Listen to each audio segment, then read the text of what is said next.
E foi aprovada na comissão especial a proposta que acaba com as coligações partidárias nas eleições proporcionais. O texto também estabelece a cláusula de desempenho para acesso dos partidos ao fundo partidário e tempo de rádio e TV. Depois de semanas de impasse, foi aprovada na comissão especial a proposta que proíbe as coligações entre os partidos nas eleições proporcionais. O texto da relatora previa a aplicação da medida apenas nas eleições de 2020, mas a maioria votou para que a restrição valesse já nas eleições do ano que vem.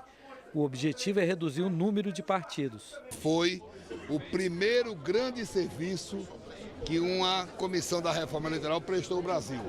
Se isso for aprovado no plenário e no Senado, já em 2018, uns 15 partidos no Brasil acabam.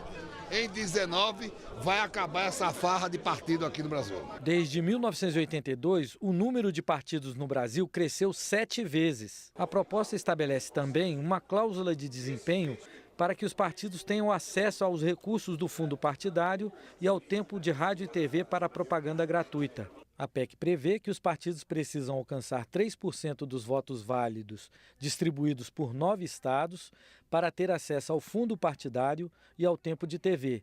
Se elegerem 18 deputados em 9 estados, os partidos também cumpririam a regra, independente do número de votos alcançados.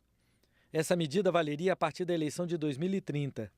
Haveria uma regra de transição que valeria a partir das eleições do ano que vem, quando o limite seria 1,5% dos votos válidos ou eleição de 9 deputados.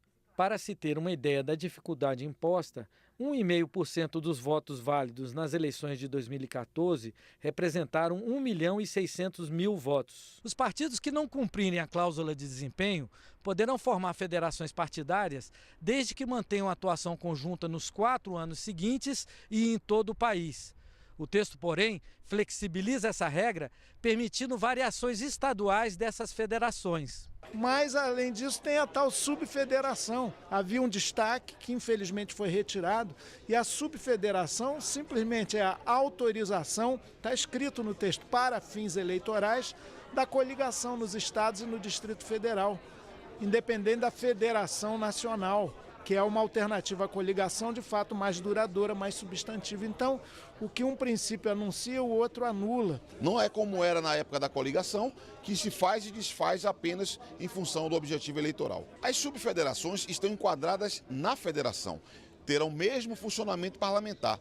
A possibilidade de criar uma subfederação é apenas para considerar a realidade política brasileira, que é muito diversa. Você tem realidades muito distintas. Tem partidos que praticamente inexistem em alguns estados. Portanto, é necessário, reconhecendo as particularidades, criar esse mecanismo. A relatora manifestou confiança na aprovação do texto também pelos plenários da Câmara e do Senado. Há uma necessidade de primarmos pela nossa responsabilidade pública, em darmos essa satisfação à sociedade brasileira. Talvez não seja, como eu falei, a reforma ideal, mas atualmente, diante dos quadros do que existe hoje na casa, é a reforma possível. E o mais importante é a nossa responsabilidade em darmos à sociedade brasileira essa satisfação com esta reforma, que já é sim uma reforma substancial, tratando de representatividade e da desoneração dos cofres públicos com diminuição dos gastos.